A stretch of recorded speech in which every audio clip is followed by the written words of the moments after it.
Cerita dimulai dengan cerita sepasang seorang kekasih yang sedang bermesraan pada saat itu. Dan wanita itu sangat mencintai kekasihnya, meskipun dia tahu bahwa kekasihnya tersebut adalah seorang pembunuh bayaran. Namun dengan demikian, ia sangat yakin jika dengan dirinya, naluri pembunuh John akan luntur dengan seketika. Namun kemampuan John dalam membunuh tidak mampu diragukan lagi. Sudah berkali-kali ia dibayar untuk membunuh seseorang, dan semua tugas mampu ia selesaikan dengan sangat baik. Di suatu hari, pasukan John dan semua anggotanya sedang menikmati sebuah liburan sejenak di sebuah pinggir laut. Bos dari kelompok itu sedang melakukan hobinya, yaitu memancing. John dan bosnya memiliki sebuah hubungan yang sangat baik. Bahkan, John sudah dianggap sebagai keluarganya sendiri karena perannya yang sangat berpengaruh pada kelompok itu. Bosnya selalu percaya pada John ketika mereka akan melakukan sebuah pembunuhan terhadap orang-orang penting yang akan menjadi targetnya.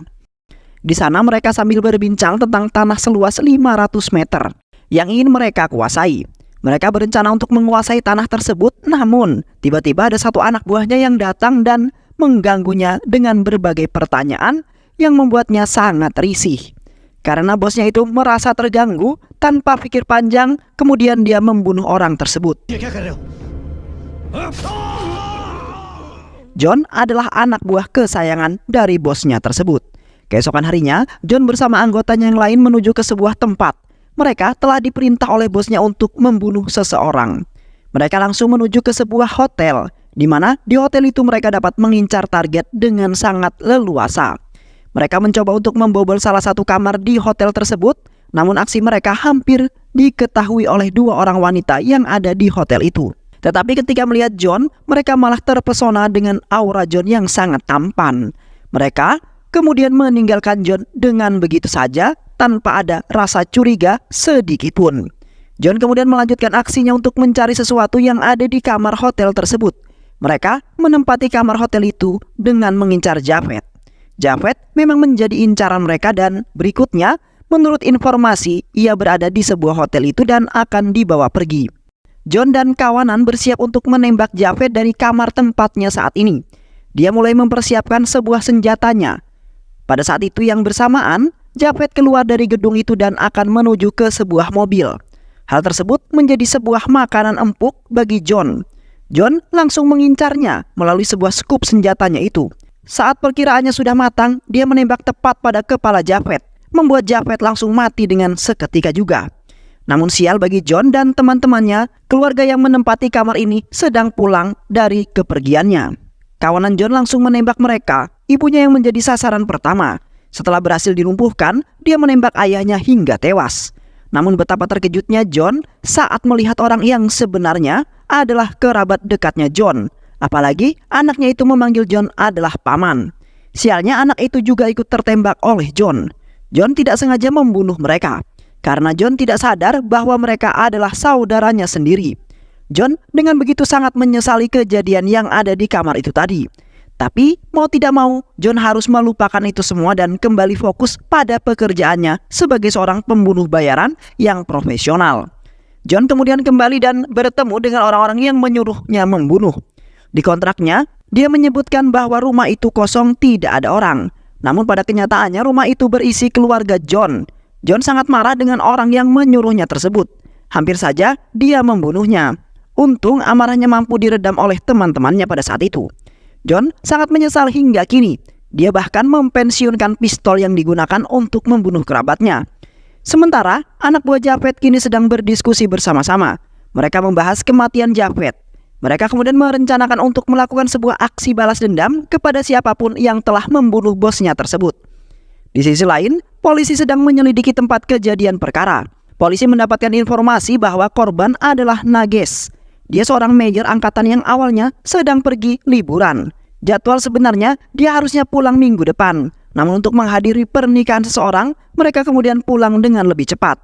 Polisi sadar bahwa dia hanya menemukan 3 orang sebagai korbannya. Sementara keluarganya itu mempunyai 2 orang anak. Polisi lantas mencari 1 anaknya lagi. Ternyata anaknya itu sedang berada di balkon dan bersedih dengan sangat akibat kematian dari keluarganya itu. Anak itu merasa frustasi, apalagi dia tahu bahwa pembunuhnya adalah pamannya sendiri. Masih terbayang dengan jelas di dirinya ketika pamannya itu menembakkan sebuah pistol ke orang tuanya dan juga kakaknya. Mereka tak mempunyai siapa-siapa lagi. Ia berniat untuk melompat dari balkon di kamarnya. Namun untungnya polisi itu berhasil membujuk dan menyelamatkan si bocil tersebut. Di suatu konser, seorang penyanyi sedang bernyanyi. Di saat yang bersamaan, John datang untuk menonton konser tersebut. Wanita itu terlihat sangat senang dengan kehadirannya John. Begitu juga dengan John yang begitu menikmati lagu bawaan penyanyinya itu. Namun raut wajah John tidak bisa dibohongi. Ia masih sangat memikirkan kejadian pembunuhan tadi. Setelah selesai bernyanyi dan semua penonton pergi, wanita itu menghampiri John. Wanita itu adalah kekasihnya John. Dia sangat bersemangat menceritakan apa yang dialaminya selama konsernya tadi. Sementara dia melihat John agak sedikit rada aneh. Dia sangat murung dan tidak tersenyum sama sekali. Di satu sisi, wanita itu sangat excited untuk menyambut tanggal 15. Yang mana itu merupakan anniversary dari pertemuan mereka selama 3 tahun lamanya. Meski John tidak mengingatnya, namun tidak masalah bagi Salina. Mereka kemudian merayakan hari jadi mereka di rumahnya dengan kecil-kecilan. Sambil makan malam bersama, namun Salina terus melihat John yang nampaknya banyak pikiran. Dia terlihat tidak menikmati perayaan tersebut. Dia hanya bisa tertunduk lusuh. Tak ada lain yang dipikirkan John saat ini, selain aksinya tadi siang. Dan di saat yang bersamaan, berita televisi menyiarkan tentang pembunuhan di hotel tadi dilakukan oleh John. Salina awalnya biasa aja, namun ketika korban itu ditunjukkan fotonya, dia menyadari bahwa itu adalah kerabatnya John. Dia mulai menyadari apa yang terjadi pada John saat ini. John dengan sedihnya bercerita apa yang telah dilakukannya tadi. Pembunuhan keluarga yang merupakan kerabat dekatnya, John dilakukan dengan tangannya sendiri. Masih terbayang jelas bagaimana mereka ketakutan dan teriakan keponakannya yang masih lugu tersebut. John benar-benar tidak tega, namun nasi sudah menjadi bubur. Salina sudah paham betul dengan kondisi pasangannya tersebut. Dia memberikan pelukan hangat untuk John sambil menyemangati John dan memberi sebuah sedikit pencerahan. Karena keluarganya itu sebenarnya cukup dekat dengan John. Di rumahnya Yunus, sekelompok anak buahnya mendapatkan penyerangan dari orang yang tidak dikenal. Sambil meninggalkan sekuntum bunga yang ditunjukkan untuk Yunus. Kemudian Yunus mendapatkan telepon dari rivalnya yang mengancam akan membunuh Yunus dalam waktu dekat. Dan bunga itu adalah simbol untuk peti matinya nanti. Di sisi lain, di saat John mimpi buruk, dia bermimpi bahwa calon istrinya itu dibunuh oleh sekelompok orang dengan menggunakan sebuah senjata. Mimpi itu kembali membuat John merasa bersalah, hingga terbesit niat dari dirinya untuk menyerahkan dirinya ke kantor polisi. Calon istrinya melarang John untuk menyerahkan dirinya ke kantor polisi. Calon istrinya khawatir jika John akan ditahan sangat lama, sementara pernikahan mereka akan berlangsung sebentar lagi. Setelah diyakinkan oleh pasangannya itu, John akhirnya mengurungkan niatnya untuk menyerahkan diri. Tak lama, ada anak buah yang memanggil John dan mengatakan bahwa John dicari oleh bosnya. John kemudian pamit dengan kekasihnya untuk menemui bosnya tersebut. Dengan sedikit rayuan, dia berhasil mendapatkan sebuah izin. John kemudian pergi menemui bosnya itu. Dia mendapatkan pekerjaan untuk membunuh 5 orang penting termasuk Yunus. Namun John menolak tawaran tersebut. Bosnya seketika berubah raut wajahnya. Dia menanyakan alasannya dan John mengatakan dia sama istrinya akan pergi ke luar kota. Bosnya terus membujuk John dan meyakinkan dirinya untuk menjalani pekerjaan ini dengan nada yang sangat marah. Menurutnya anak buahnya terbaik satu-satunya adalah John. Maka dari itu dia akan merasa sangat kehilangan jika John akan pergi dari dirinya. Akhirnya John menerima tawaran tersebut untuk terakhir kalinya. Membunuh Yunus bukanlah sesuatu yang mudah. Apalagi Yunus adalah bos besar yang kemanapun dia pergi selalu diikuti oleh banyak penjaga. John kemudian pulang ke rumahnya dan mendapati surat ancaman. Dia langsung bersiap mengambil sebuah pisau dan mengecek ke setiap sudut rumah. Namun tak ditemukan seorang pun di dalamnya. Tak lama dia mendapatkan sebuah telepon dari bosnya. Salina saat ini berada di tangan bosnya, di mana bosnya tersebut telah menculik Salina. Bosnya itu kemudian memberikan kesempatan bagi John untuk berbincang dengan Salina. Waktu yang diberikan pun cukup sebentar. John sangat menyayangi Salina. Bosnya akan membebaskan Salina jika John menuruti permintaannya tersebut.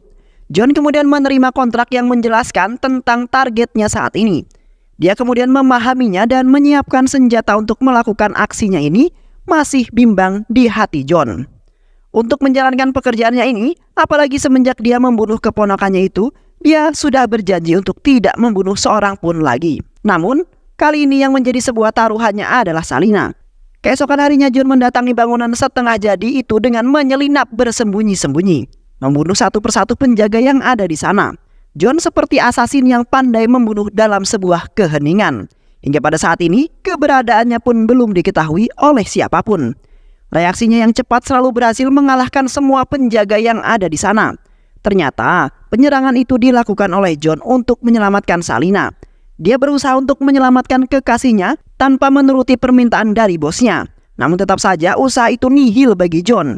Sebab Salina yang disembunyikan itu akan mati dengan begitu saja jika dia membunuh semua anak buahnya. Sementara kepolisian masih mencari pelaku pembunuhan itu dengan melakukan gambaran mengenai fisik dari sang pelaku. Mau tak mau, John harus menerima tawaran untuk membunuh Yunus agar kekasihnya itu diselamatkan. Sesuai dengan yang dikatakan sebelumnya, Yunus adalah seorang yang kaya raya. Mobilnya dilengkapi dengan fitur anti peluru dan penjaganya bukanlah main-main. Hampir semua penjaganya merupakan seorang anggota kepolisian. Tak hanya latar belakang penjaganya juga sangat banyak. Apalagi dia memiliki kedekatan dengan pemerintahan, membuatnya semakin terkenal dan sulit untuk dibunuh. Keesokan harinya, John mulai melakukan aksinya. Dia mengincar seseorang yang sedang dijaga oleh banyak penjaga. Saat sudah diincar dengan matang, namun dia tiba-tiba tidak jadi menembaknya karena terbayang keponakannya yang ia tembak saat di sebuah hotel. Sebenarnya itu adalah kesempatan yang sangat bagus bagi John untuk menyelesaikan tugasnya tersebut. Namun momen itu dilewatkan dengan begitu saja. Keesokan harinya, dia mendapatkan paket potongan jari dari bosnya. Itu adalah jari manis dari kekasihnya. John sangat bersedih akan hal tersebut dan membuatnya membulatkan tekad untuk menyelesaikan tugas ini agar kekasihnya cepat dikembalikan. John kemudian menyelinap ke sebuah klub malam. Dia mengincar satu orang yang akan dibunuhnya, hingga dia berhasil secara diam-diam membunuh seseorang yang menjadi targetnya tersebut. Pengawas itu kecolongan dan John mampu melarikan diri. Di kantor kepolisian, terdapat polisi yang pandai dalam membuat sebuah sketsa wajah seseorang. Dia membuat gambaran wajah pelaku pembunuhan itu sesuai dengan apa yang diceritakan oleh anak kecil tersebut. Saat melihat gambaran itu, anak itu merasakan trauma dengan sangat memuncak. Namun polisi menyadari bahwa orang itu adalah orang yang sama yang ditemui di sebuah klub semalam. Saat ini Salina masih dikurung oleh bosnya John. John akhirnya jujur pada Salina melalui sebuah telepon bahwa syarat untuk melepaskan Salina adalah dengan cara membunuh 5 orang termasuk Yunus. Polisi saat ini sudah membaca pergerakan John.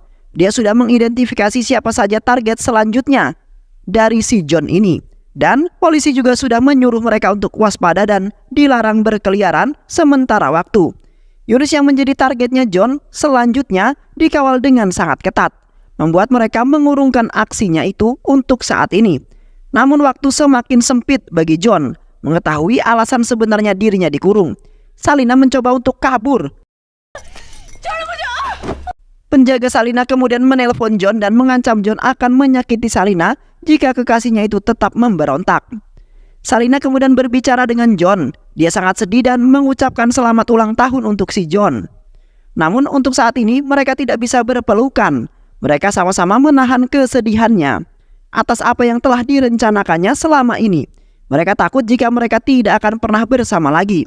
Namun John selalu meyakinkan kekasihnya itu bahwa dia akan segera membawa Salina pergi.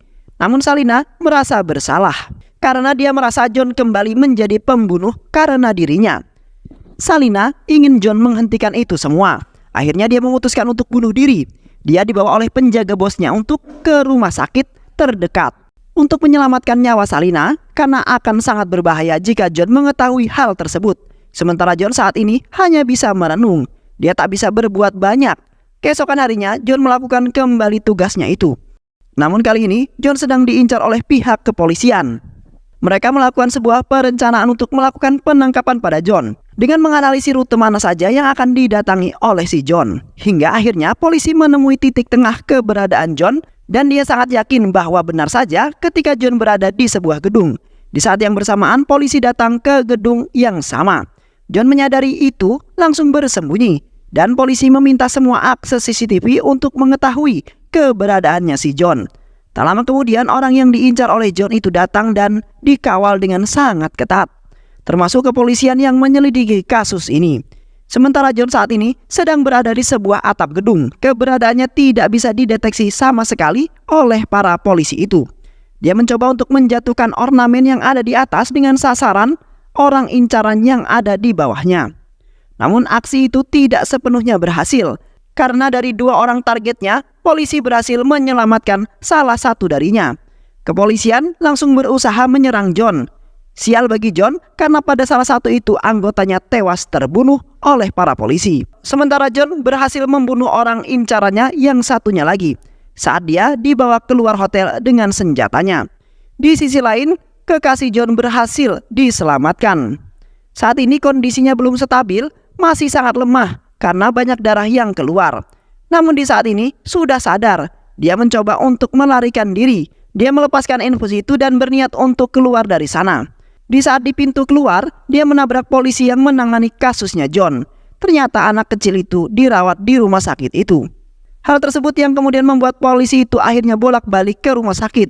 Polisi sudah berhasil menemukan tempat tinggalnya John. Diketahui dia hanya tinggal dengan seorang istrinya, sementara istrinya John saat ini melarikan diri. Bosnya itu kemudian marah besar kepada penjaga sal ini karena dia tidak becus menjalankan pekerjaannya. John berhasil membunuh target 2 orang yang ada di gedung tadi. Dia kemudian menelpon bosnya dan ingin berbicara pada Salini. Di saat yang bersamaan, Salini berusaha menelpon John dan kemudian dia memberikan sebuah kabar kepada John bahwa dia berhasil kabur dari penjagaan mereka. Dia sekarang sedang berada di dekat Bank India. Mengetahui hal tersebut, John langsung mencoba untuk menghampiri Salini di tempatnya berada. Tak lama John datang dan Salini merasa sangat bahagia. Namun saat akan menyeberang, Salini dibawa oleh anak buah bosnya itu lagi. John mencoba untuk mengejarnya, namun itu tidak berhasil. Di sisi lain, kepolisian sedang menggerebek rumahnya John. John menelpon polisi yang menyelidikinya selama ini. Dia meminta polisi itu tidak untuk bertemu. Dia meminta tolong pada polisi untuk membantunya menyelamatkan Salini karena dia sedang hamil. Mereka kemudian sepakat dengan tawaran masing-masing. Jika polisi itu mampu menyelamatkan Salini, maka John akan menyerahkan dirinya. Dan polisi menyuruhnya untuk datang ke kantor polisi. Namun keesokan harinya, John datang ke rumah Yunus. Dia memiliki sebuah rencana untuk memanfaatkan polisi dan anak buahnya Yunus. Baru saja datang, dia sudah dihadapkan dengan banyak prajuritnya, lengkap dengan persenjataan laras panjangnya. Dia datang ke rumah Yunus untuk meminta tolong pada para polisi penjaganya membantu menyelamatkan Salini. Sementara di sisi lain, polisi saat ini sedang berupaya membebaskan Salini dan berhasil membawa Salini pergi. Di mana di saat yang bersamaan, datang polisi yang disuruh John untuk menjemput Salini. Ternyata polisi itu adalah anak buah Yunus yang telah terikat perjanjian dengan John untuk membawa Salini. Namun John berkhianat dengan perjanjian tersebut.